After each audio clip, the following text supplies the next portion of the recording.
Bien, estamos grabando.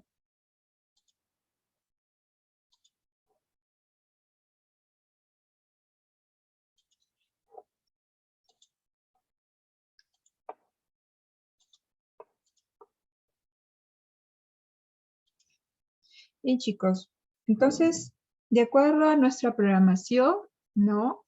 En esta oportunidad vamos a tocar el tema de átomos y asimismo también sus constituyentes siguientes, que serían moléculas, ¿no? De alguna forma, ¿no? Esta imagen de entrada, ¿no? Nos dicen de átomos, partículas únicas, con características específicas para cada, en todo caso, para cada elemento, ¿no? Y que pudieran se agregar, en todo caso, entre ellas mismas, ¿no? Entre ellas mismas, o también con otros, digamos, elementos, ¿no? Y que posteriormente, ¿no? Daría origen a otro constituyente de otra característica, ¿no? Válgase también, en todo caso, la aclaración que siempre la conjunción de, por ejemplo, de átomos de un determinado átomo va a tener una función diferente a otro átomo, ¿no? A otra molécula, ¿no?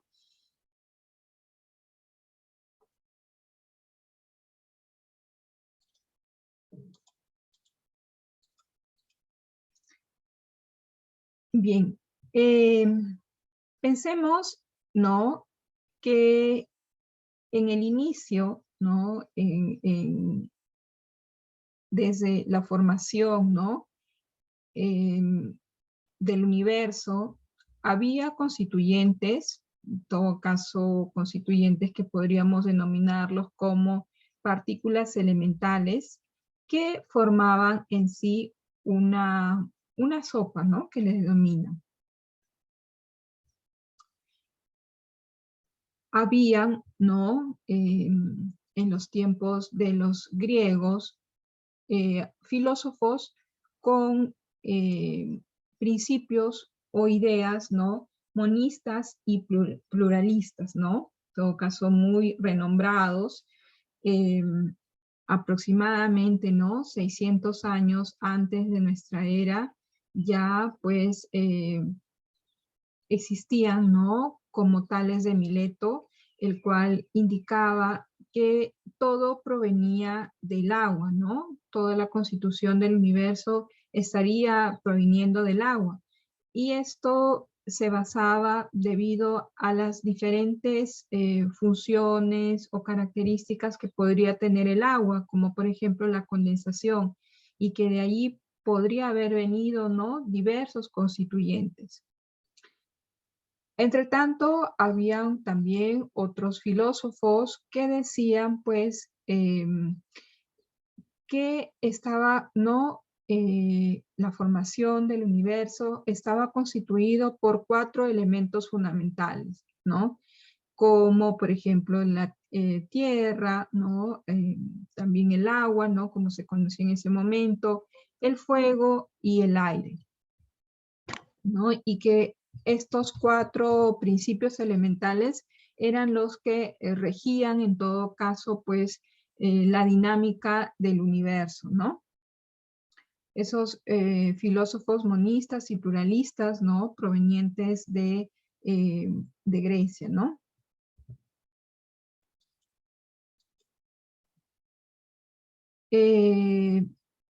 Posteriormente también vienen, ¿no? Vienen otros filósofos, ¿no?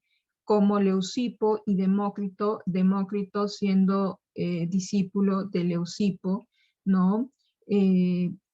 Ellos son considerados como padres de la teoría atómica, ¿correcto? Porque ellos ya comienzan a establecer, ¿no? Que en el universo existen, pues, algo que ya no puede ser dividido, ¿no? Como si nosotros tomáramos, pues, un pan, ¿no? Y comenzáramos, ¿no? A dividir este pan, ¿no? Y llegamos pues a una división tan extrema en la cual pues ya consideraban que existiría, ¿no? Un elemento en la cual ya no va a ser posible esa división. Y a ese elemento, en la cual indicaban que ya no era posible la división, ¿no? Lo denominaban como átomo, ¿no? Entonces, estos filósofos establecen, ¿no? Ya establecen la teoría, de alguna forma, la teoría atómica, ¿no? Aproximadamente 400 años antes de nuestra era, ¿no? Entonces, los átomos en la visión, ¿no? De Demócrito indicaba que estos átomos eran, el universo estaba lleno de estos átomos, ¿no? Y de alguna forma también se deslocaban dentro de un vacío, ¿no? Establecieron entonces que esos elementos denominados átomos, ¿no? Eran elementos indivisibles, ¿no? En la cual ya no se podía haber más división, ¿no? Y de alguna forma eternos, ¿no? Eternos, es decir, pues que se mantenían de esa forma, ¿no? Y ahí cayeron en una contradicción, ya que los elementos de un átomo, ¿no? Específicamente un átomo, son elementos inestables y ellos están pues de una forma única, ¿no? Ellos no son, digamos que siempre tienden a complejarse, ¿no? A unir conglomerados con otras moléculas, ¿no? Entonces ahí cayeron, digamos, en una contradicción que posteriormente fue esclarecida, ¿no? Fue mejorada. Pero en todo caso, pues establecen esa teoría, ¿no? Esa teoría atómica eh, que ya posteriormente sirvió pues como base para establecer los fundamentos, ¿no? Fundamentos que tomaron en cuenta, por ejemplo, las leyes de conservación de la materia establecida por eh, el padre de la química moderna, ¿no? Que es Lavoisier, y posteriormente, ¿no? Otras leyes como las leyes de proporción constante o definidas o la ley de proporciones múltiples, ¿no? Que en todo caso facultan, ¿no? Y apoyan esta teoría atómica. ¿Qué nos dice la ley de conservación de la materia, ¿no? Algo que nosotros también siempre escuchamos, que en el universo, ¿no?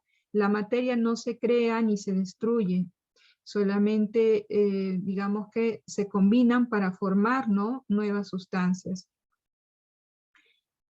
La ley de proporción de constantes definidas, ¿no?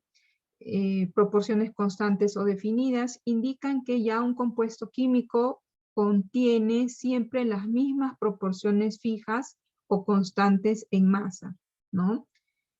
De cada uno de los elementos que los va a constituir, independientemente del tamaño de la muestra o, la fuente de los compuestos. Entonces, establece que habrá siempre, ¿no? Proporciones fijas, ¿no? En, en, en una determinada materia, ¿no? John Dalton, ¿no? Que estableció la ley de proporciones múltiples, indican si dos o más elementos diferentes se combinan, estos pueden formar más un compuesto con diferentes proporciones numéricas y sencillas. Entonces, de alguna forma también indica, ¿no?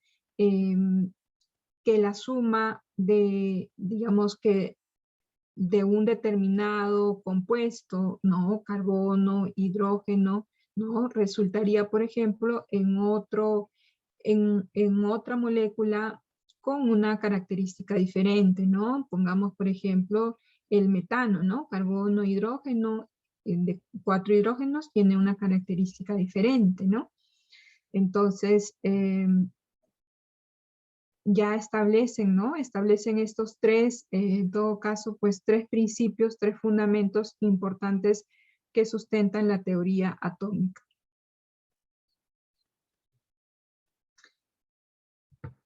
Cuando nosotros, en todo caso, pensamos, ¿no?, en los átomos, podemos nosotros establecer que estos átomos pueden ser considerados como piezas, ¿no? Como piezas que nos van a permitir ir construyendo, ¿no?, otras, en todo caso, moléculas con un grado de complejidad mayor, ¿no? A la vez, entonces, si son piezas, estos nos permiten, digamos que, ir construyendo y también ir, digamos, pues, disgregando, ¿no?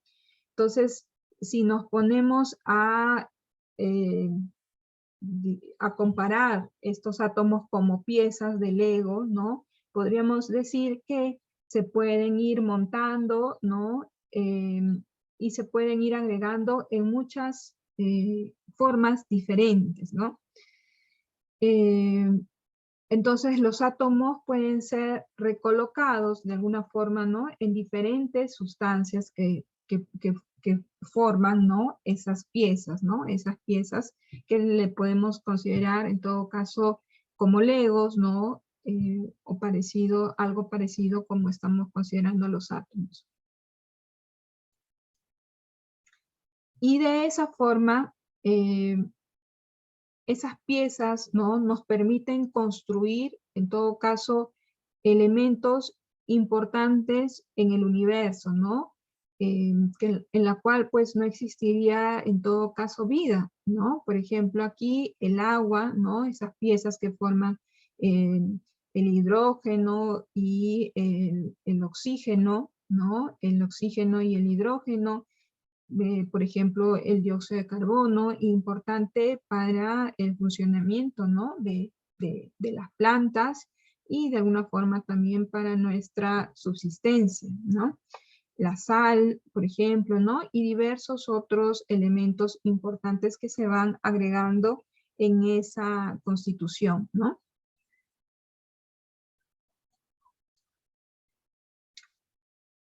Esos elementos, entonces, podemos nosotros considerarlos como también partículas elementales, ¿no? Eh, Existen diversas, ¿no?, diversas partículas elementales que en esos momentos ya se conocen, ¿no? Eh, Disgregando hoy en día con el avance de la ciencia, ¿no? Sabemos que el átomo está constituido y formado por elementos más pequeños, ¿no?, que forman parte de ese átomo, ¿no? Con ayuda de la física cuántica se pueden, pues, realizar diversos estudios en la cual se van conociendo otros elementos más pequeños, ¿no? Por ejemplo, los quarks o otros elementos que van a formar también parte de ese átomo, ¿no? Como los leptons o otros tipos, ¿no?, de componentes.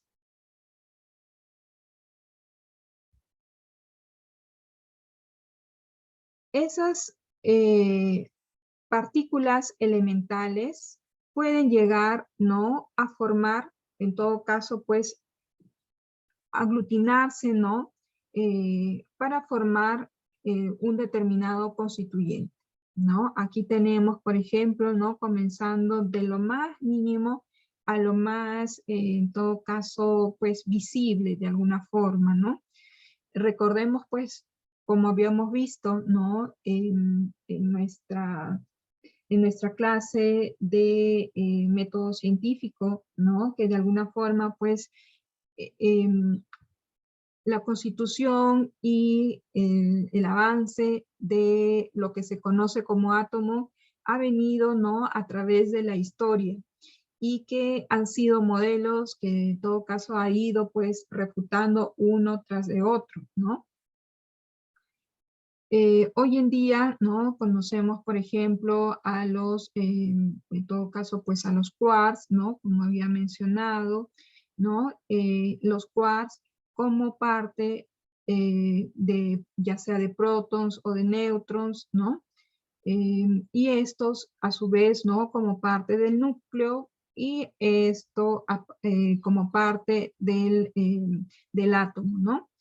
Se dice, ¿no?, que el núcleo, si nosotros queremos de alguna forma hacer una comparación, ¿no?, digamos, de espacio, ¿no? Se dice pues que lo que forma, ¿no?, la nube electrónica o el átomo es comparado, por ejemplo, a un estadio de fútbol.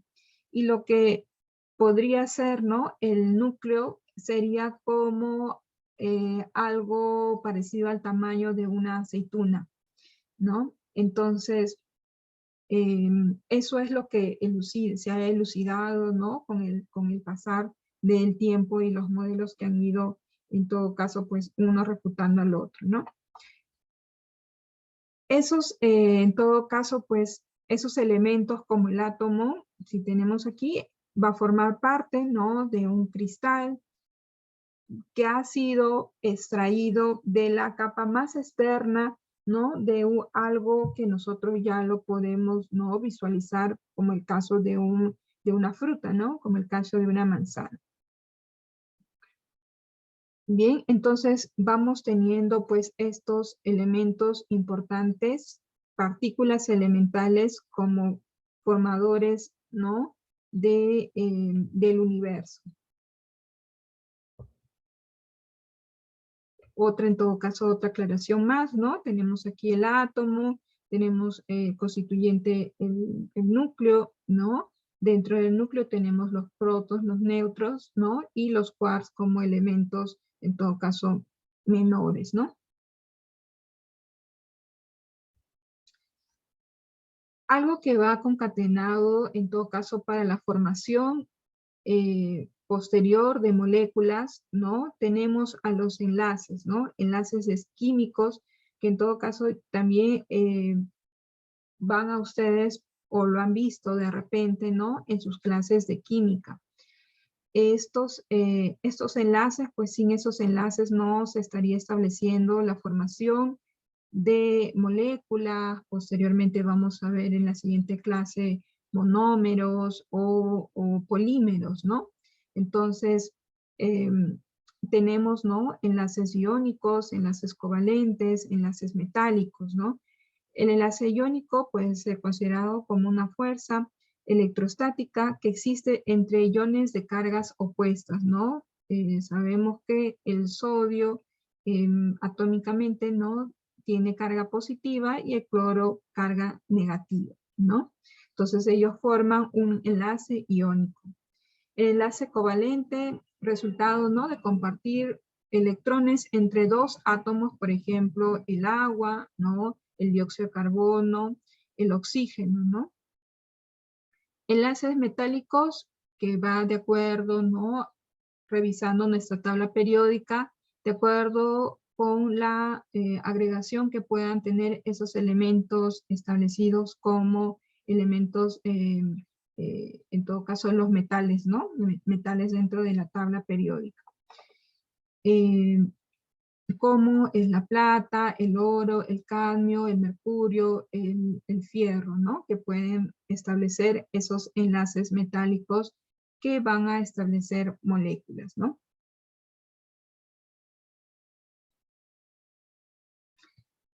Bien, y algo muy importante, en todo caso, saltando a la parte de la constitución del universo y posteriormente lo que puedan caracterizar, ¿no?, a los átomos, es, es su principio, en todo caso, también de inestabilidad, ¿no? Inestabilidad que puede verse establecida cuando ellas forman parte, ¿no?, de una célula, ¿no? Algunas veces, muchas veces debido a un metabolismo que pueda generarse, ¿no?, en un ser vivo, esas células pueden estar expuestas a la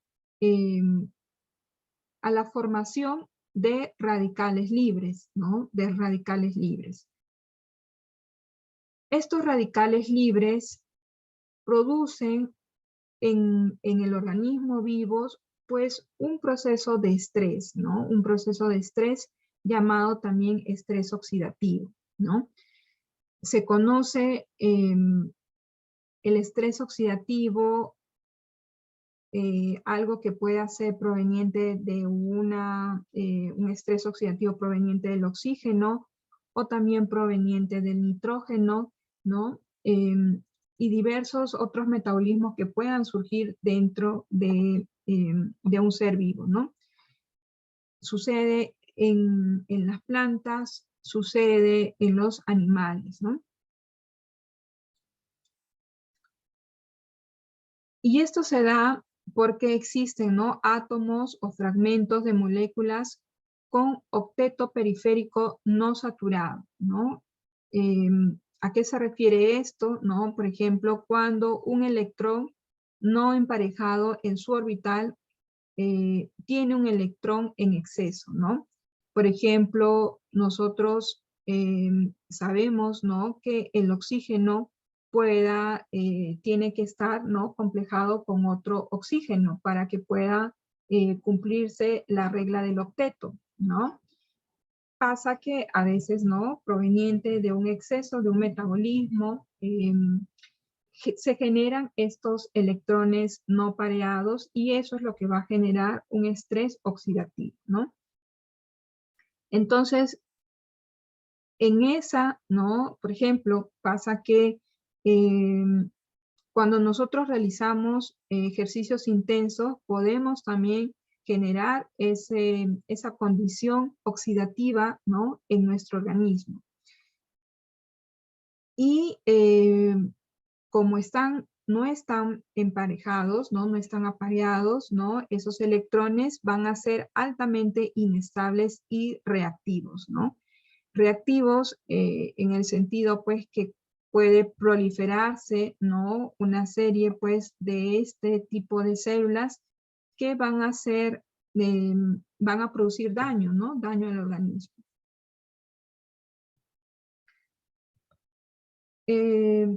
Entonces, ¿qué producen, no? ¿Qué producen esos radicales libres? Pueden producir una peroxidación, en todo caso un ranciamiento de alguna forma también eh, de, eh, de los lípidos, ¿no? De los lípidos, de los ácidos grasos que se encuentran en la membrana plasmática, ¿no? Recordemos, dentro de una célula tenemos una membrana plasmática que está rodeado, pues, característicamente por una bicapa, ¿no?, de fosfolípidos, ¿no? Fosfolípidos que en todo caso van a tener propiedades, ¿no?, de poder aislar de alguna forma los elementos que se encuentran dentro de la célula. Esa formación de radicales libres, pues van a ir al ataque, ¿no?, de esos lípidos, ¿no?, de esos ácidos grasos que van a generar, pues, inestabilidad, ¿no? Algo que también en todo caso van a producir esos radicales libres es el daño en el ADN, ¿no? Proliferándose o generando, pues, formación, por ejemplo, de tumores, y pueden algunos ser malignos en todo caso, ¿no? También pueden alterar macrófagos, generando, pues, diversas enfermedades, ¿no? ¿Qué van a desencadenar? En todo caso, la formación de esos radicales libres, ¿no? Van a desencadenar, bueno, en todo caso, ¿por qué se desencadenan, no? Por ejemplo, contaminación, tabaquismo, ¿no? Como el hecho también de realizar ejercicios físicos intensos o el estrés, ¿no? Infecciones, radiaciones, ¿no? Y también el consumo de repente o la exposición a ciertos minerales, ¿no?, que estarían generando problemas en nuestro organismo, ¿no?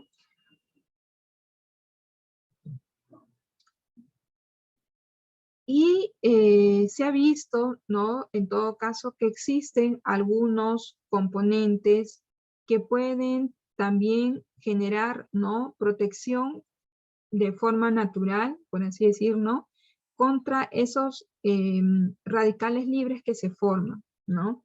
Por ejemplo, la vitamina E, ¿no? La vitamina E, también conocido, ¿no?, como tocoferol, es un agente antioxidante natural, ¿no?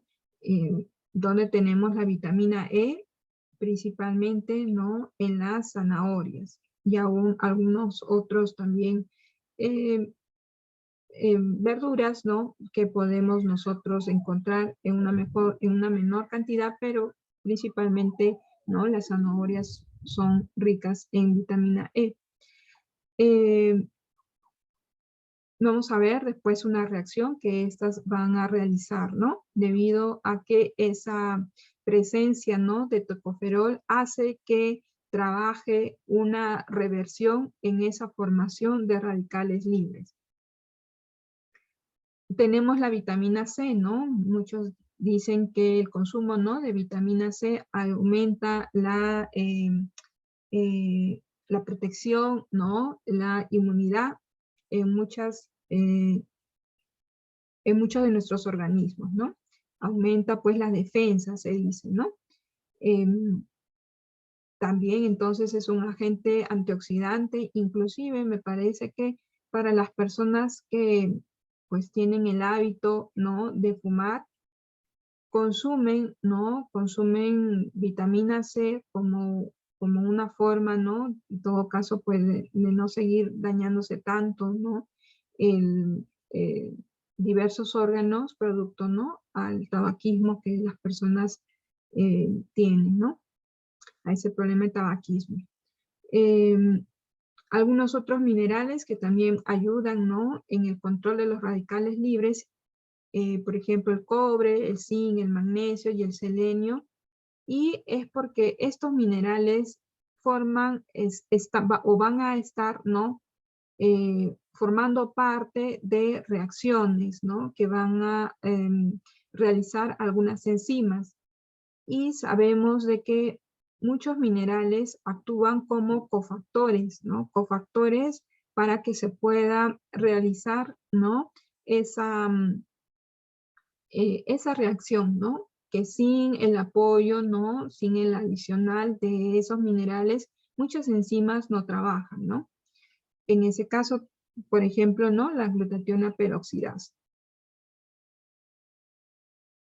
Y aquí tenemos, ¿no?, por ejemplo, cuando nosotros realizamos el consumo, ¿no?, de vitamina E y nosotros podemos, ¿no?, simplemente poder cubrir esa célula que ha sufrido, ¿no?, un ataque de radicales libres, ¿no? El consumo de la vitamina E simplemente hace que de alguna forma se produzcan, ¿no?, radicales como la tocoferila, que van a actuar sobre esas células que han tenido ese problema, ¿no?, de formación de radicales libres. La vitamina E no solamente actúa sola, ¿no?, sino también puede actuar con la vitamina C, ¿no? La vitamina C hace o apoya, en todo caso, esa conversión, ¿no?, de pasar, ¿no?, de pasar la vitamina E a radical tocoferila, la vitamina C apoya en esa conversión, ¿no?, convirtiéndose en radical ascorbila. Existirá en todo caso algún otro componente también que va a actuar en esa reversión, ¿no?, en esa reversión de pasar, ¿no?, radical ascorbila, ¿no?, a una vitamina C, ¿no?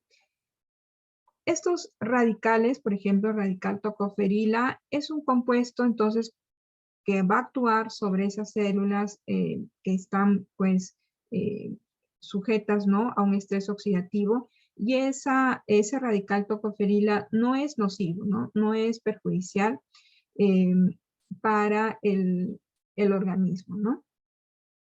Entonces, así como tenemos esos protectores naturales, sabemos también que existen, ¿no?, muchos compuestos naturales que van a ayudar y van a proteger, ¿no? A las células expuestas al estrés oxidativo, ¿no? Por ejemplo, tenemos pues los flavonoides, tenemos diversos compuestos fenólicos que van a tener esa función, ¿no? De protección radical, ¿no?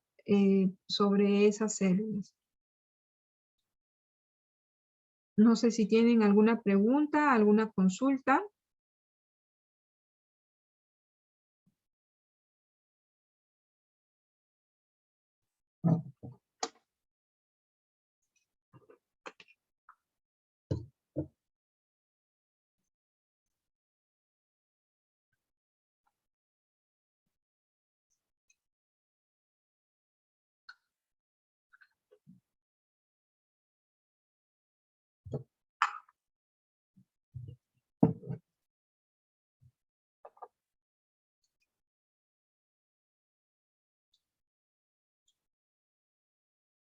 Bien, chicos.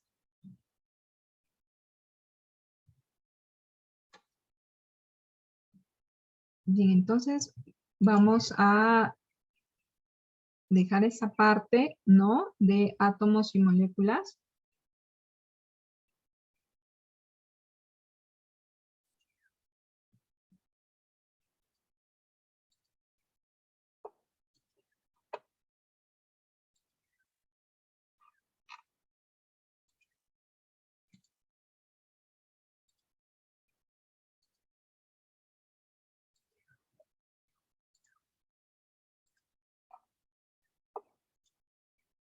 Bien, para pasar a hablar sobre el agua, ¿no? El agua, un tema también bastante interesante, ¿no? Porque, pues, como dicen, ¿no? El agua es vida, ¿no? Y muchos, pues se hacen muchos avances y descubrimientos y búsqueda, ¿no? Sabemos que, pues, donde encuentren agua, van a siempre decir que de alguna manera existe vida, ¿no? Muchas de las expediciones, en todo caso de la NASA, van tras búsqueda, ¿no? De agua para poder establecer que en determinado lugar puede haber, ¿no? Vida. Entonces vamos a revisar esta facultad que tiene pues el agua, ¿no? Y su dinamismo y parte también de sus características denominadas, ¿no? Como principios físico-químicos que pueda tener el agua, ¿no? Y su dinamismo para poder ejercer diferentes funciones en el metabolismo, ¿no? En el comportamiento de un ser vivo, ¿no?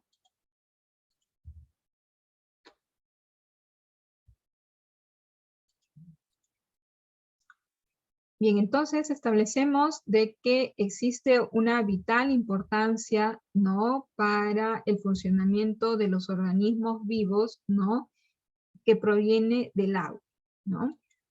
Entonces, sabemos que el agua es vida y que nos gusta, ¿no? De alguna forma también controlar, en todo caso, digamos, en una situación que podemos estar con una temperatura agresiva y pues simplemente refrescarnos.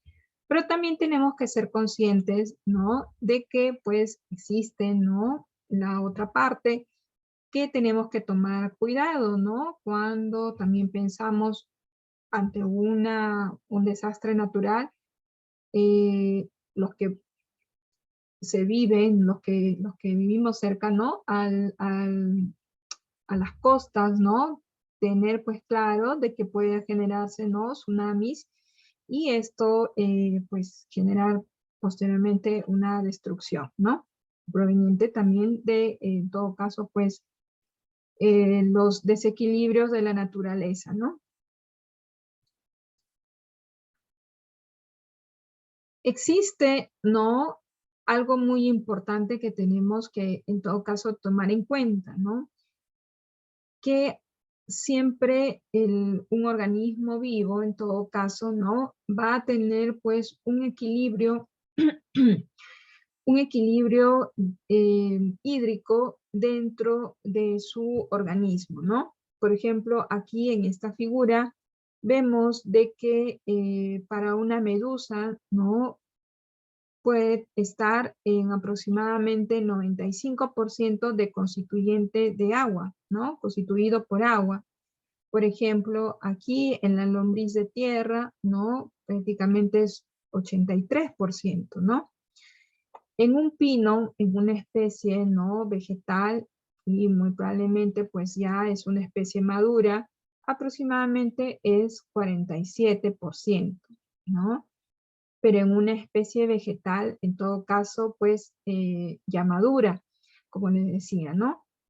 Podemos nosotros pensar que pues pueden existir en diferentes etapas de un organismo vegetal, ¿no? Un constituyente de agua diferente, ¿no? Eh, una planta emergente pues no va a tener esa constitución del 47%, muy probablemente tenga un 80%, ¿no? Porque pues son hojas muy, pues muy finas, muy delicadas, ¿no? Entonces muy probablemente pues sean diferentes la constitución. Plantas herbáceas, ¿no? Plantas arbustivas o en todo caso especies forestales van a tener diferente constitución del porcentaje de agua que tenga esa especie, ¿no? De repente si nos ponemos a pensar en microorganismos, ¿no? Mucho de ello va a ser prácticamente agua, ¿no? Igualmente pasa en las semillas, ¿no? En las semillas aquí vemos pues una semilla de un cereal, ¿no? Es reducida la cantidad que tiene en su constitución, ¿no? Un 20%. Y este 20% de alguna manera le faculta para que esa semilla, ¿no? De alguna forma mantenga pues un control, de alguna forma, por así decirlo, ¿no? En sus procesos metabólicos, ¿no? Muchas veces, pues, un porcentaje mayor de agua, ¿no? Puede generar, pues, nuevamente, ¿no? La formación de diversos metabolismos que pueden ocurrir y probablemente pueda, pues, fermentar, ¿no? Eh, tenemos algunas semillas que en todo caso no van a tener esa constitución, ¿no? Y no podemos en todo caso almacenarlas por mucho tiempo. Esas, en todo caso, las semillas, ¿no? Que puedan tener una menor constitución de agua, nos va a permitir el poder almacenarla con mayor tiempo, ¿no? Debido a que el agua pues no va a detener, ¿no? No va a hacer que se activen diversas enzimas que generen, ¿no? Un proceso metabólico y en todo caso pues permita su almacenamiento mejor, ¿no? Y aquí tenemos pues al hombre, ¿no? Al hombre con un 70%, prácticamente pues más de la mitad del peso del cuerpo humano es agua, ¿no? Y si nos ponemos en todo caso a observar esta figura que vemos a un costado, también dentro de la evolución o el desarrollo, ¿no? de una persona, eh, ese porcentaje no ha sido constante, ¿no? Siempre ha ido variando y va a variar, ¿no? Conforme nuestro organismo vaya envejeciendo, ¿no? Pasamos pues de un 100% cuando hemos estado en formación, ¿no? Embrionaria, posteriormente, ¿no? A un estado de feto, ¿no? Y cuando ya hemos sido, en todo caso, niños, ¿no? O infantes a un 80%, ¿no? Y cuando ya seamos, en todo caso, personas ancianas, ¿no? Llegar a tener, pues, una pérdida de agua, ¿no? De un 50%.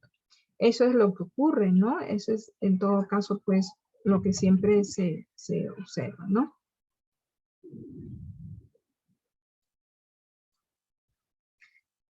Y si vamos a, en todo caso, a detallar, ¿no? Un poco sobre estos balances hídricos, ¿no?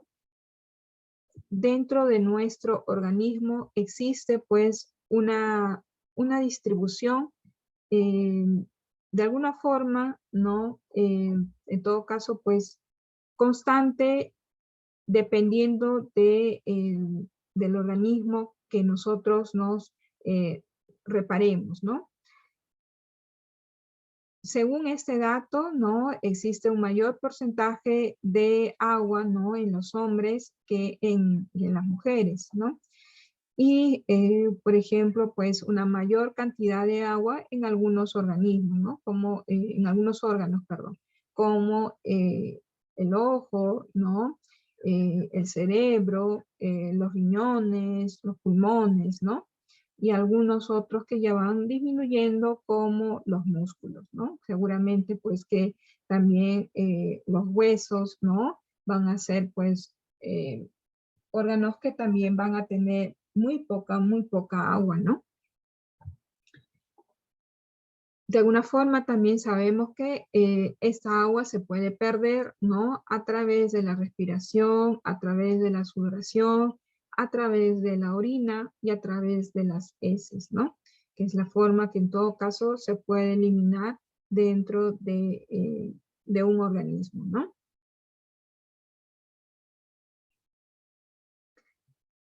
Y la prevalencia en todo caso del agua en un organismo es debido al ajuste y el apoyo termostático que pueda tener el agua dentro de ese organismo, ¿no? Vemos aquí el efecto que puede producir, ¿no? Que puede producir un golpe de calor, ¿no? Y diversos síntomas, ¿no? Como taquicardia, como calambres, ¿no?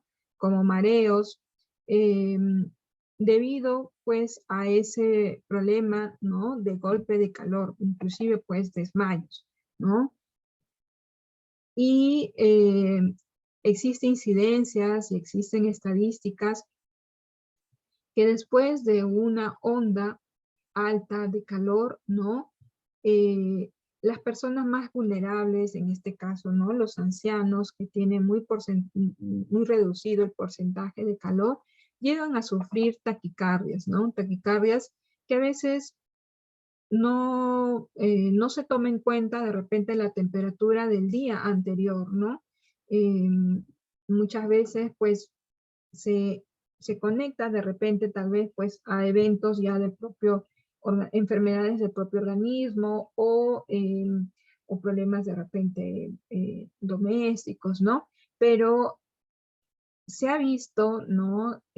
Bueno, no lo he traído acá, pero existen algunos artículos de salud pública, ¿no? Que relacionan eventos de taquicardia, ¿no? Relacionados a problemas del corazón, debido a tener, pues, una onda muy alta de calor, ¿no? Una onda muy alta de calor. Principalmente en ciudades, ¿no? Urbanas, que es donde nosotros tenemos muy poca densidad, ¿no? Vegetal, eh, y eso hace pues que repercuta en el organismo, ¿no? Y la cual pues tenemos que tomar bastante cuidado. Por eso se dice, ¿no? Evitar el sol, digamos, al mediodía, ¿no? Ese sol fuerte que en todo caso cae de una forma directa.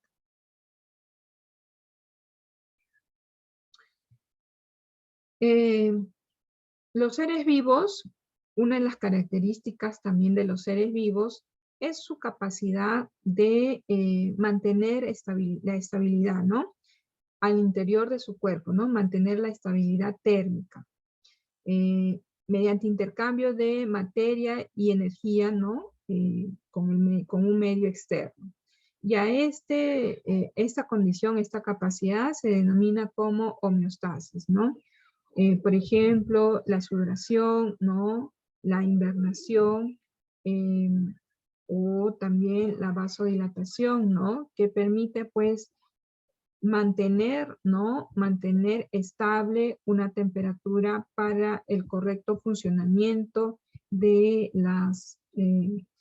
de los organismos, ¿no? Es ahí, por ejemplo, cuando nosotros tenemos pues escalofríos, ¿no?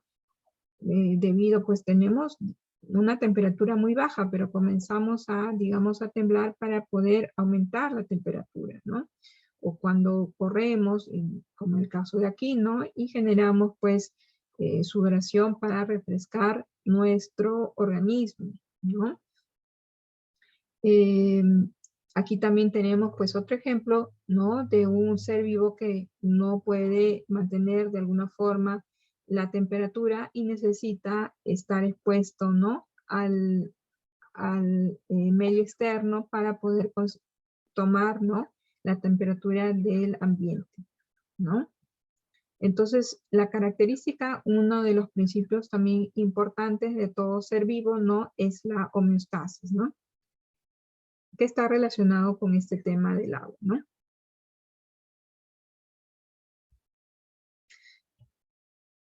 Y así como hemos visto, ¿no? Que el agua es algo muy importante para el metabolismo o el funcionamiento de los seres vivos, ¿no?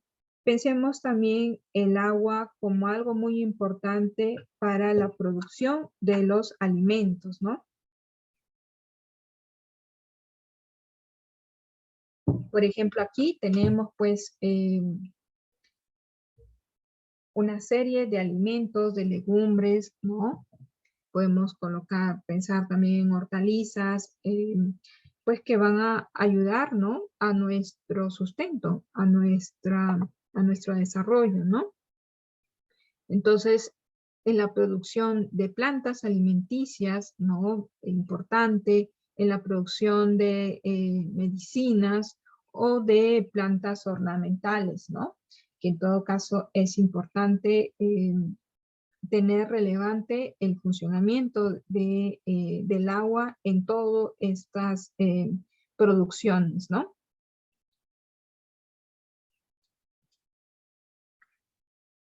Y el cuidado que en todo caso tenemos que tener, ¿no? Aquí yo les traigo un tablero, ¿no? Un cuadro. Eh, Esta es la fuente, ¿no? En todo caso ustedes ven que está en portugués. La fuente se denomina Sabespi, que es, digamos, algo parecido a Sedapal, como tenemos aquí, ¿no? Pero esta es de la ciudad de Sao Paulo, ¿no? En todo caso debe ser algo muy parecido para poder conocer, ¿no? Cuánto es lo que se invierte en cantidad de agua para nuestros alimentos, ¿no? Y de alguna manera conocer, en todo caso, también tener ese cuidado, ¿no? Por ejemplo, pues uno de los alimentos, ¿no? Que mayor cantidad demanda en litros de agua, por ejemplo, aquí vemos pues la producción de manteca, ¿no? Para un kilo de manteca se ha requerido, ¿no? 18,000 litros de agua para el crecimiento, ¿no? De un buey, ¿no? Y obtener 1 kilogramo, ¿no? De carne, se ha necesitado aproximadamente 17,000, ¿no? Litros de agua. Y así podemos ver para otros, en todo caso, pues, otros alimentos de consumo, ¿no? Como el queso, como la carne, ¿no? De pollo, ¿no? O el arroz, ¿no? Todos estos productos, pues, que forman parte de nuestra canasta básica, ¿no? Bueno, la cerveza, si bien es cierto, no forma parte de la canasta básica, pero pueden ustedes ver que también obtener, ¿no? 1 litro de cerveza prácticamente, pues, se ha gastado, ¿no? 5,5 litros, ¿no? De agua. Entonces, es el agua, ¿no? Que no se ve, como aquí dice, ¿no? El agua que no se ve, ¿no? Pero que en todo caso se está gastando para el mantenimiento, ¿no? De nuestra especie.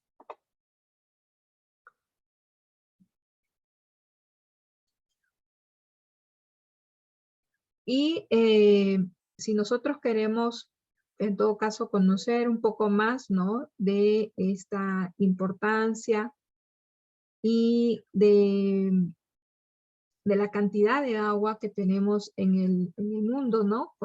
A la Tierra lo conocen como la Tierra Azul, ¿no? Y es porque justamente aproximadamente el 70%, ¿no?, de la superficie está cubierto por agua, ¿no? Está cubierto por agua. Tenemos a los océanos, ¿no?, que forman parte, ¿no?, de nuestro planeta. Sin embargo, si nosotros vemos en detalle, ¿no?, ese 70% no es del todo consumible, ¿no? Hay un 97% que es agua salada, por tanto, no es agua que se pueda utilizar para nuestro funcionamiento, ¿no? O para el funcionamiento de los seres vivos. Solamente el 2.5% de ese 70% sería agua dulce, ¿no? Ahora pensemos, el agua dulce podemos obtenerlo o podemos ver que no solamente los ríos tienen pues agua dulce, ¿no? Sino también pues están los glaciales o también en todo caso pues en la napa freática también tenemos agua, ¿no? Y es agua dulce. Entonces, esas aguas de los glaciales, de las nieves o del ambiente subterráneo, es agua que no lo podemos consumir, ¿no? Entonces, ya existe aproximadamente, pues, prácticamente un 99% de agua que no podemos consumir. Y menos del 1% ya sería, pues, agua disponible, ¿no?, para el consumo humano.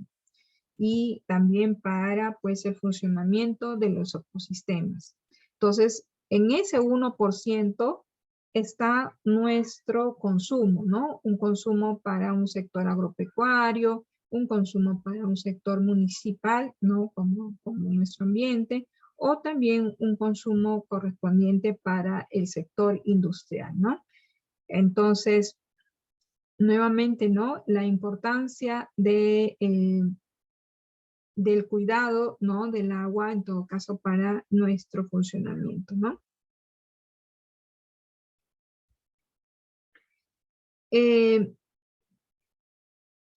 entonces, ¿será que esta forma que en todo caso utilizamos, esta forma como utilizamos el agua, será que siempre fue así, ¿no? ¿Será que siempre lo hemos tenido a disposición de esa forma, ya sea en hielo, ya sea pues en glaciar, en todo caso pues en ambientes de océanos, ¿no?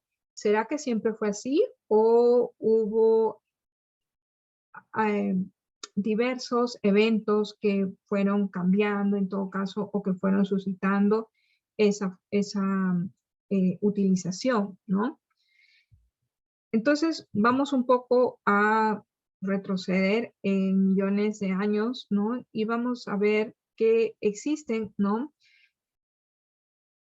teorías, en todo caso, ¿no?, que van a explicar de alguna forma cómo se fue formando o cuáles, en qué se basan esas teorías, ¿no?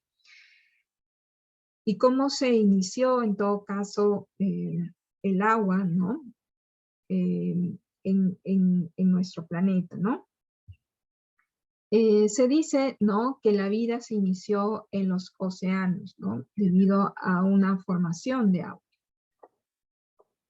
Vamos, en todo caso, pues, a pensar, ¿no?, en todas las eras geológicas que ha pasado la Tierra, ¿no?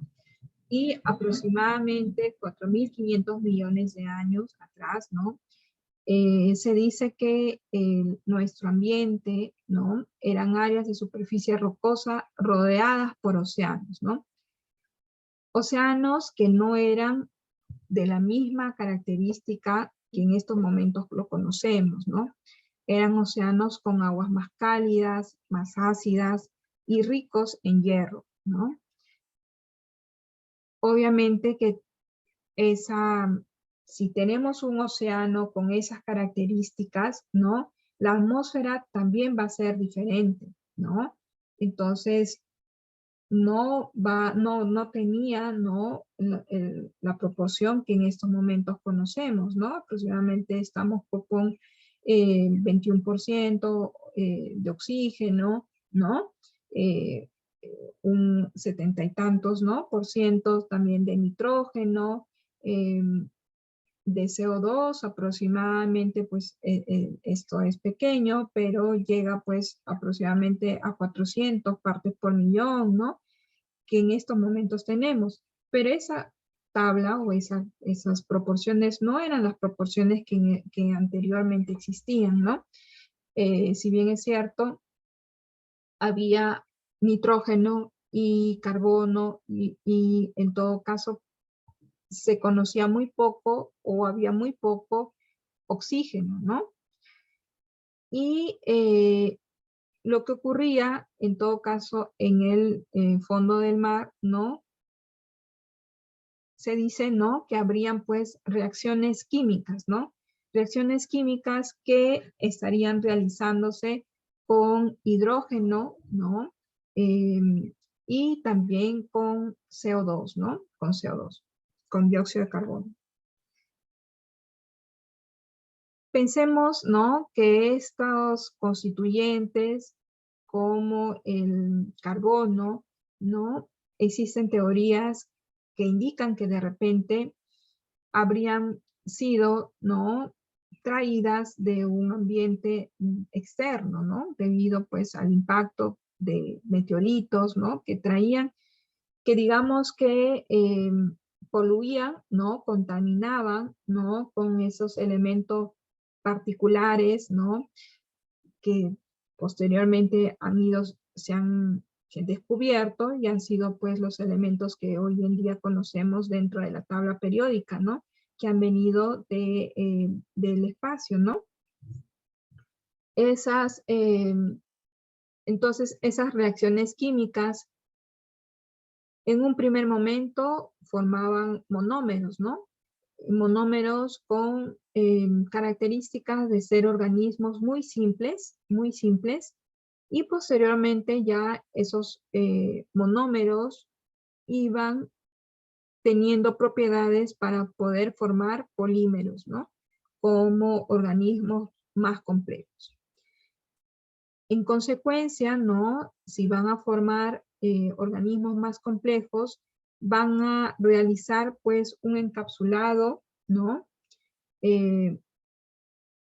Rodeado, ¿no? De membranas celulares que van a realizar, ¿no?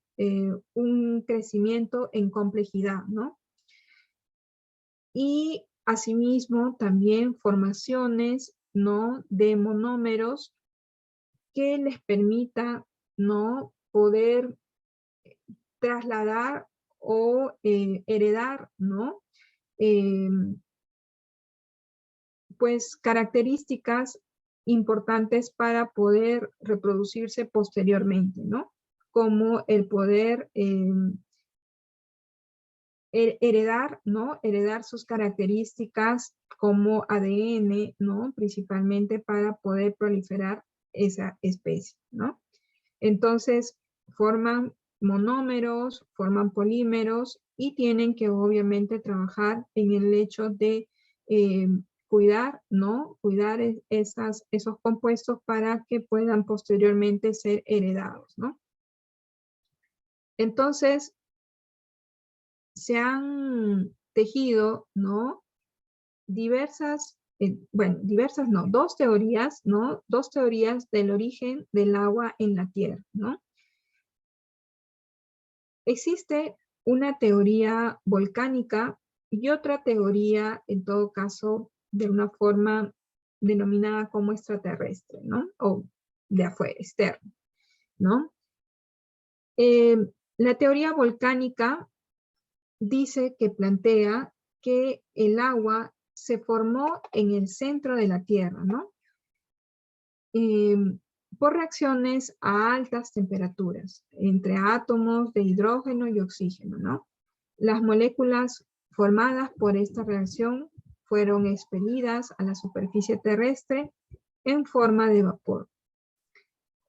Ese vapor, ¿no?, pasó a formar parte de la atmósfera primitiva y otra parte se enfrió y se condensó para formar posteriormente agua líquida y sólida que se conoce en la superficie terrestre, ¿no? Agua líquida, obviamente, que va a formar los ríos, y sólida que formarían la nieve, ¿no? Entonces, esta teoría, ¿no?, tiene que tener un sustento, ¿no? Recuerden nuestra clase de método científico, que siempre que se establece algo, tiene que haber sustento para que pueda ser creíble de alguna forma, ¿no? Entonces, los científicos que establecen esta teoría se basan, ¿no?, en que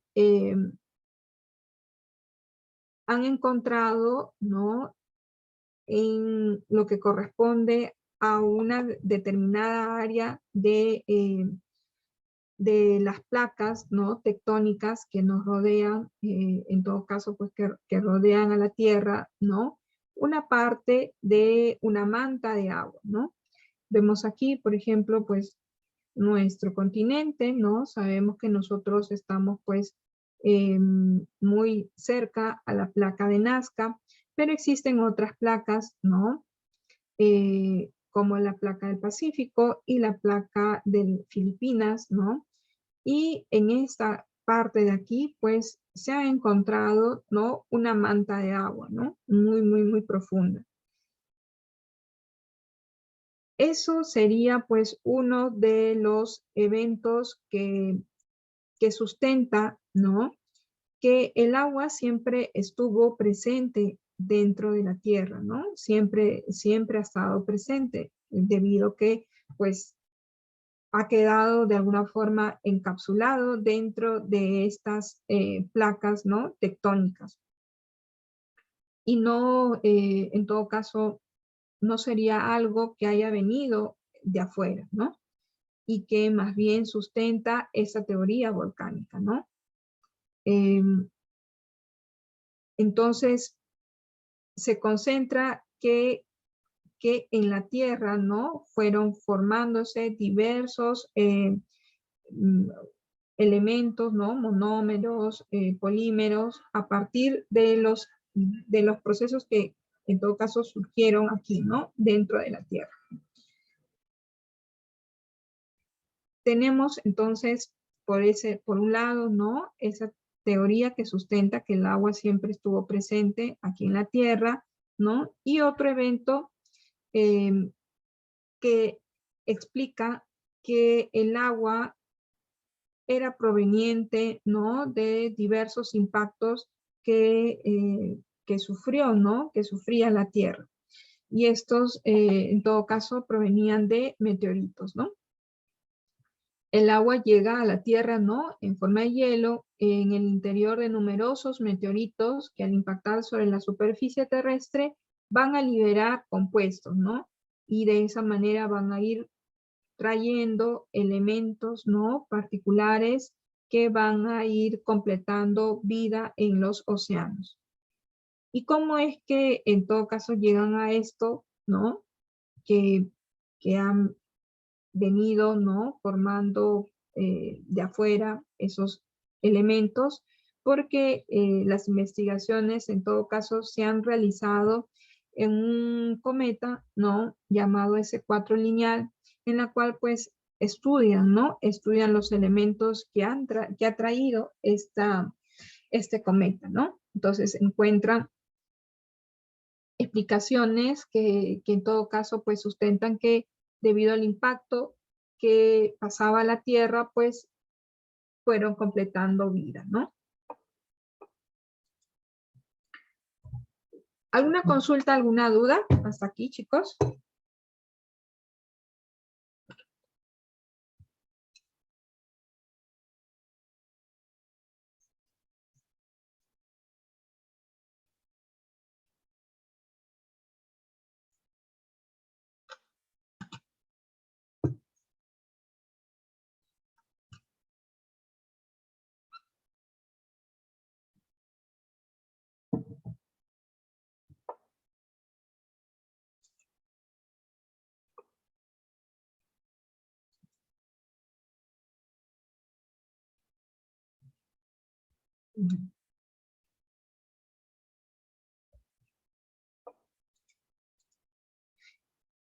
Eh, Vamos a seguir.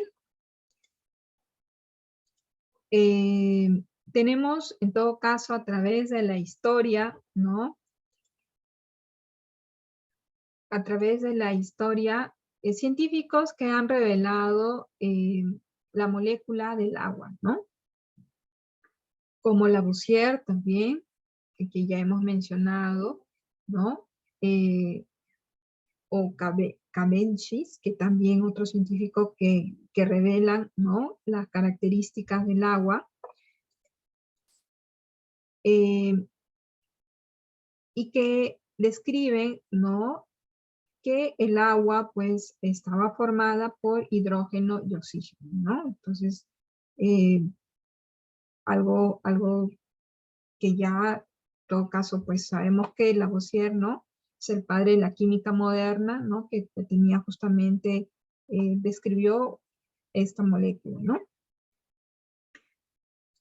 Pero viene otro, en todo caso, científico, en la cual, pues, realiza, pues, una serie de observaciones con respecto a las propiedades físico-químicas que tiene y que tendría ya el agua, y que justamente debido a esas propiedades físico-químicas permite, pues, le da esa versatilidad, ¿no? A una molécula de agua para que pueda tener, pues, diversas funciones que en estos momentos conocemos, ¿no?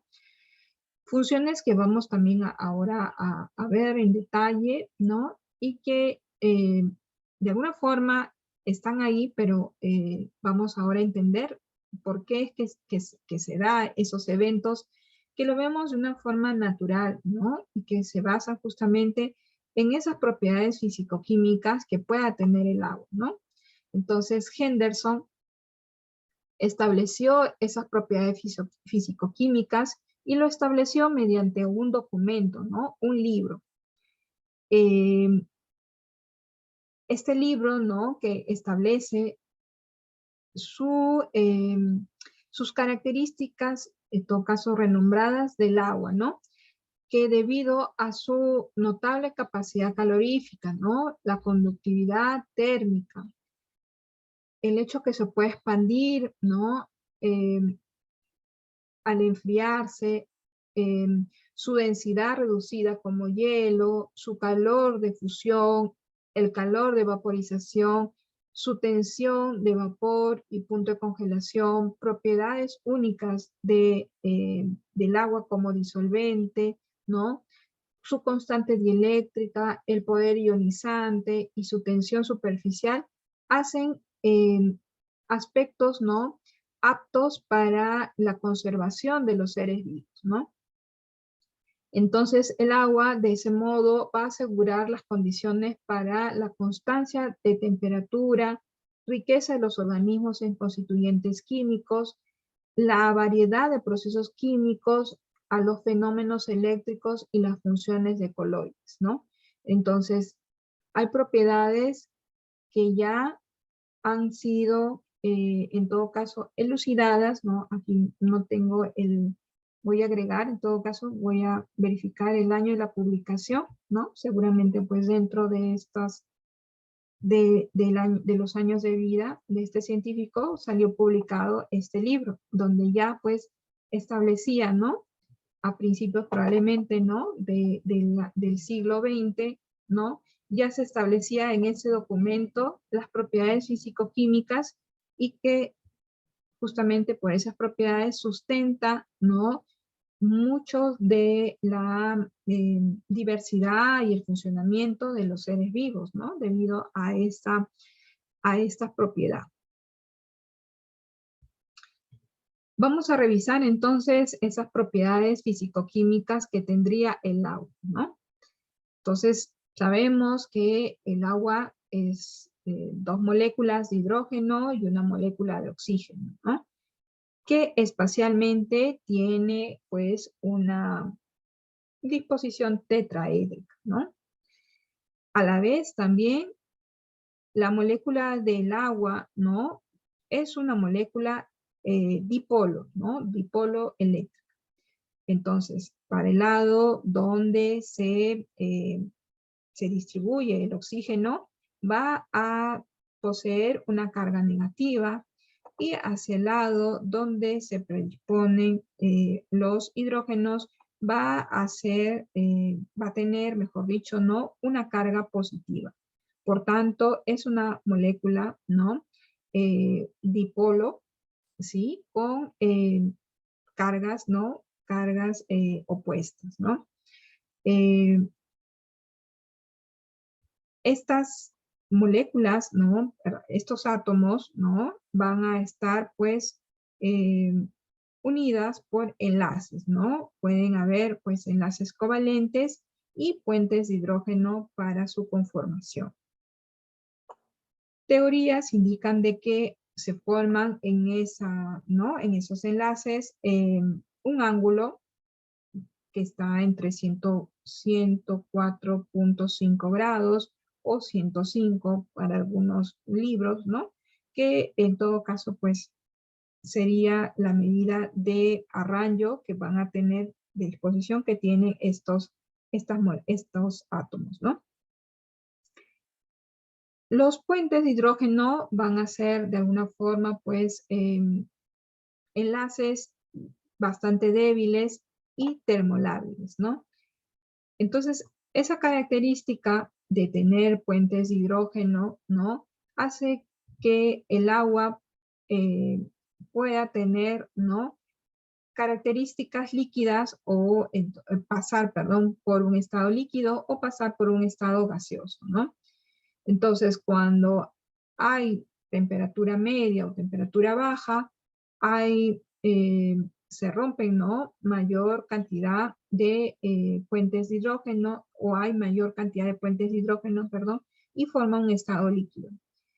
Cuando hay más temperatura, se reducen, ¿no? Los enlaces de puentes de hidrógeno que se establecen, y la molécula estaría en un estado gaseoso.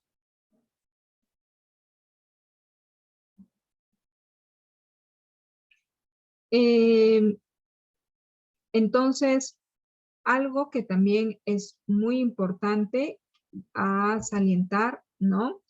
Que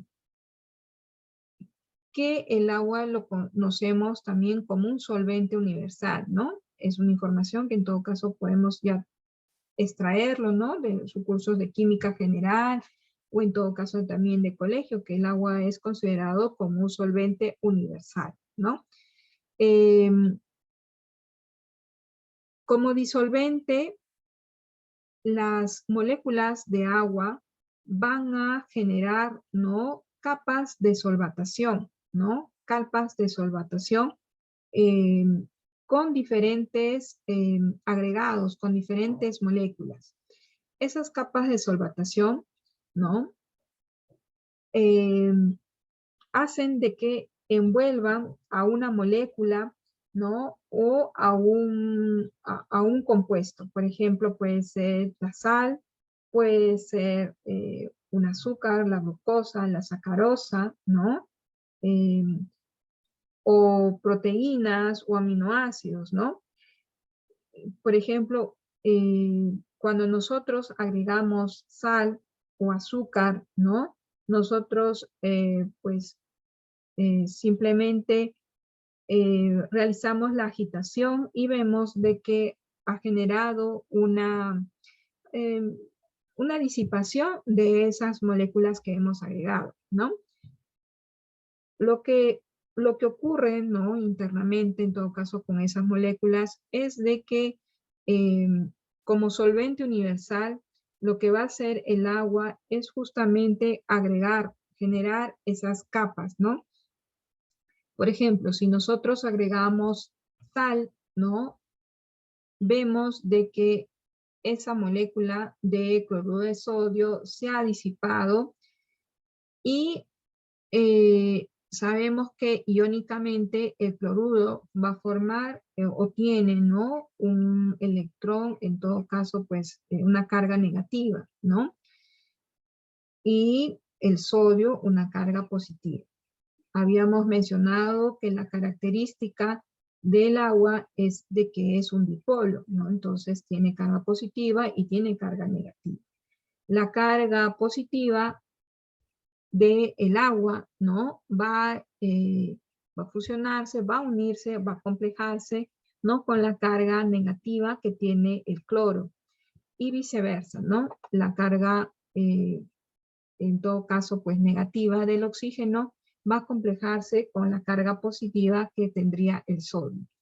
Entonces, de esa manera, pues generan esa capa de solvatación, disgregando, ¿no? El compuesto que se haya agregado, ¿no? Como, por eso se le conoce como solvente universal, ¿no? Vemos aquí, pues, el agregado, ¿no? De sal y poco a poco se va, pues, disociándose, ¿no?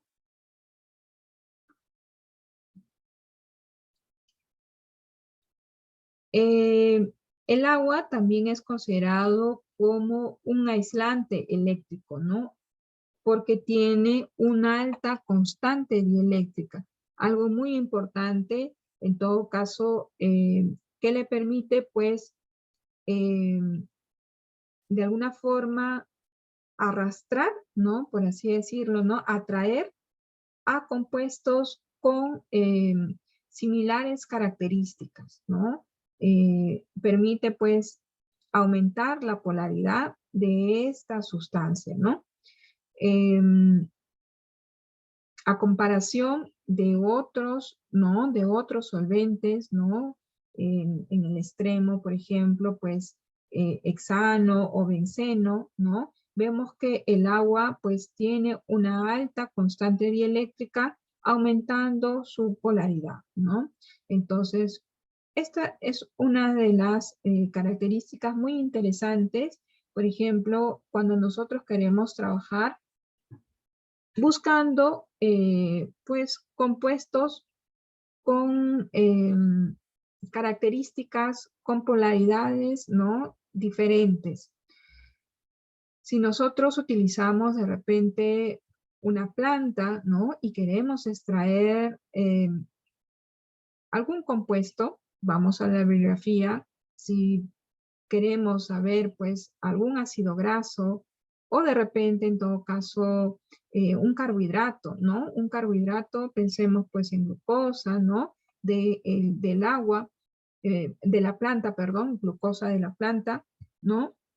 Eh, Vamos a trabajar de repente con el agua, ¿no? Porque el agua permite el arrastre, ¿no? El retiro de ese metabolito de esa planta, ¿no? Va a tener esa característica, ¿no? Entre tanto, pues, si yo con ese valor de constante eléctrica, ¿no? De constante dieléctrica reducida que tendría el hexano, pues no podría trabajar, ¿no? No podría conseguir arrastrar o jalar o retirar, ¿no? La glucosa que pueda tener esa planta, ¿no? Entonces, esta tabla puede ser llenada, ¿no? Con diferentes elementos y nos ayuda muchísimo, ¿no? Nos ayuda muchísimo.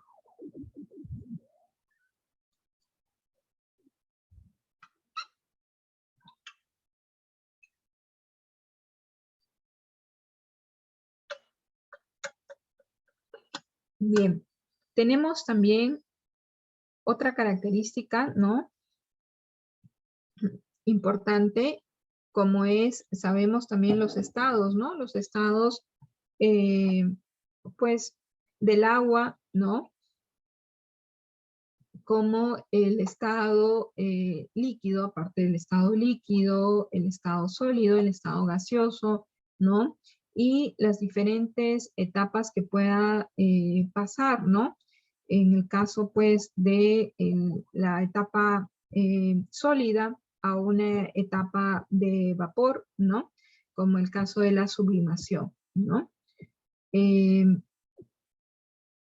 Esto, de alguna forma, ¿no? Permite también el control, ¿no? El control de del funcionamiento de los organismos, ¿no? Dentro de estas características vamos a desarrollar ahora, ¿no?, algunos puntos importantes, ¿no?, como el punto de fusión, punto de ebullición, el calor latente, ¿no?, calor específico, ¿no?, que tendría el agua, ¿no?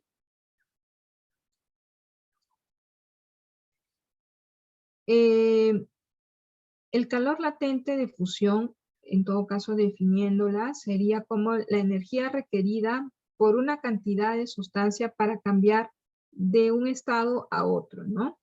Eh, Mientras que, por ejemplo, ¿no?, va a cambiar de sólido a líquido o de líquido a gas, ¿no? Una sustancia va a absorber energía térmica, ¿no? Y posteriormente, cuando pase de gas a líquido, ¿no?, va a expulsar energía, ¿no? Eh, y la característica que tiene, en todo caso, el agua es de conservar de alguna forma, ¿no?, esa temperatura, ¿no? Tiene un grado alto de conservación, ¿no? De conservación. Esto va completado, ¿no?, con el calor específico que podría tener, ¿no?, que podría tener el agua. El calor específico es el calor necesario para elevar la temperatura de una unidad de masa en 1 grado, ¿no? El agua tiene una gran capacidad calorífica específica y por tanto puede absorber grandes cantidades de energía térmica antes de que su temperatura aumente significativamente, permitiendo así la vida, ¿no? Entonces, esa característica, ¿no?, de calor latente de fusión y también de calor específico permite que existan, ¿no?, conocemos organismos que puedan desarrollarse en temperaturas, en todo caso, pues que no, temperaturas extremas que podemos pensar que no podría haber vida, ¿no? Sin embargo, pues esa es una de las características que le otorga, en todo caso, el agua, ¿no?, a seres vivos para que puedan desarrollarse. Es el caso de los ciprófilos que pueden desarrollarse en temperaturas frías o los termófilos que pueden desarrollarse en los puntos de aguas calientes, ¿no? Eh, y bueno, de alguna otra manera en temperatura ambiente estamos pues algunos organismos como los mesófilos, ¿no?, que se pueden desarrollar sin ningún inconveniente.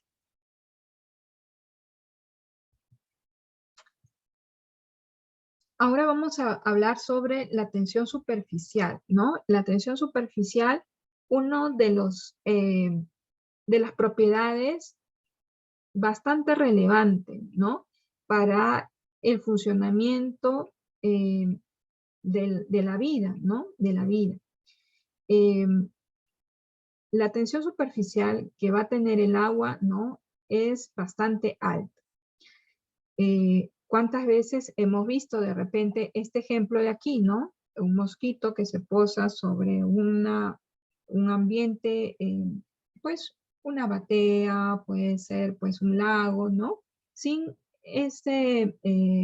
pues, este ser hundirse, ¿no?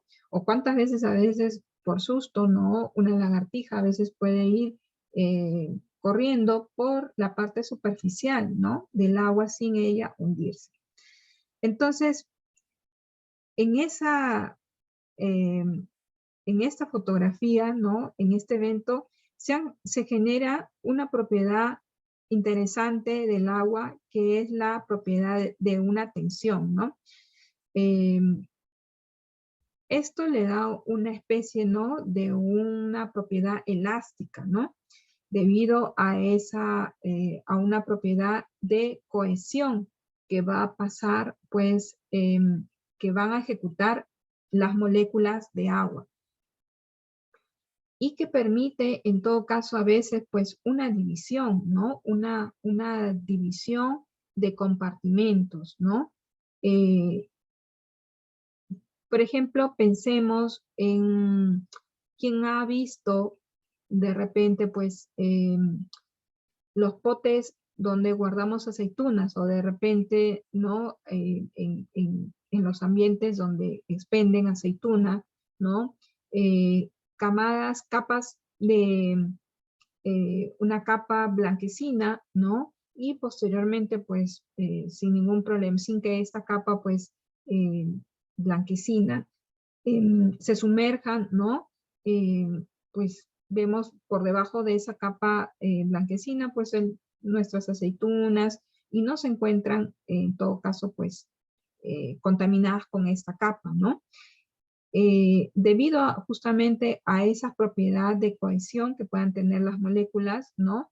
Puede existir una clara separación, ¿no? Entre el crecimiento proliferado de algunos microorganismos en la parte superficial, ¿no? Y en todo caso, pues mantener, ¿no? Un equilibrio interno. Entonces, esas propiedades del agua, ¿no? Hacen que las moléculas de la superficie no se vean afectadas por las moléculas que están encima de ellas, ¿no? Y se van formando, por ejemplo, en el caso del pote de la aceituna, ¿no? Un hábitat, ¿no? Podemos llamarlo como biofilm, ¿no? Que permite, pues, el funcionamiento normal. Aquí tenemos también, por ejemplo, un patinador, ¿no? En la cual, pues, está utilizando, ¿no? Una propiedad que tendría, pues, el agua en el momento de congelarse, ¿no? Debido a esa propiedad de cohesión, ¿no?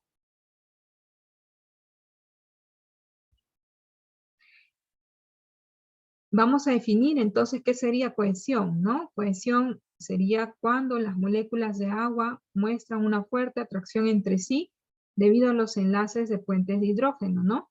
Generan una agua, en todo caso, libre. Y adhesión cuando las moléculas de agua pueden mostrar atracción por otras moléculas, ¿no? Entonces, tenemos aquí el ejemplo, ¿no? De capilares, ¿no? Capilares en la cual, pues, se van a aplicar tanto fuerzas de cohesión y de adhesión, ¿no? Para que pueda, en todo caso, pues, ascender el agua por esos capilares, ¿no? Aquí vemos, por ejemplo, ¿no? Esas fuerzas de cohesión entre las moléculas, ¿no? Eh, y las fuerzas de adhesión que van a tener esas moléculas con las paredes del capilar, ¿no? Eh, Como habían visto, esta propiedad de cohesión y adhesión, ¿no? Hacia un capilar, nosotros también lo podemos eh, observar, ¿no? Y ver en el proceso de ascenso, ¿no? De el agua a través de los conductos cinemáticos que tendría una especie arbórea, ¿no? Por ejemplo, pues esa propiedad explica, ¿no? La propiedad de evotranspiración que tendría, pues, un vegetal, ¿no? Entonces, si bien es cierto, ¿no?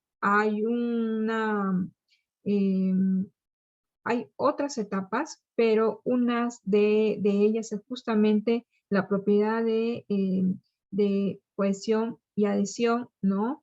Que va a permitir un gradiente de potencial hídrico, ¿no? De potencial hídrico que va a hacer que el agua que se encuentra en el suelo, ¿no? Ingrese a la raíz, ¿no?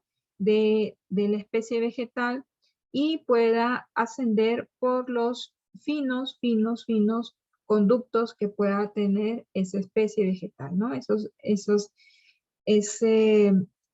esos tejidos, ¿no?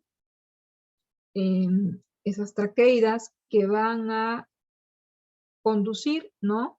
El agua, ¿no? A través del xilema, ¿no? Y justamente esto hace pues que no exista, ¿no?, gasto de energía, ¿no?, debido a esa propiedad que se está aplicando en espacios tan pequeños, ¿no?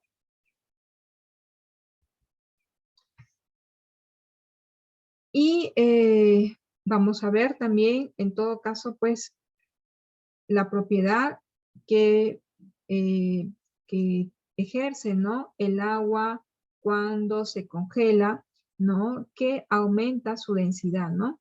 El agua cuando se congela, ¿no?, se tiende a expandir, ¿no? Em, Su densidad en ese momento va a disminuir debido a justamente a esas propiedades, ¿no?, de separación de las moléculas, y va a generar pues que en todo caso el hielo, por así decir, flote, ¿no? Vemos, por ejemplo, cuando nosotros colocamos, ¿no?, cubos de hielo en un refresco, este va a flotar, ¿no?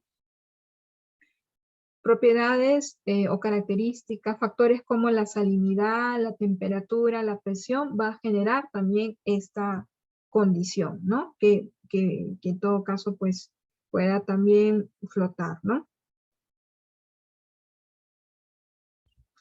Bien, chicos, entonces, estas son algunas de las propiedades físico-químicas que tendría el agua, ¿no? No sé si tienen alguna consulta, alguna duda.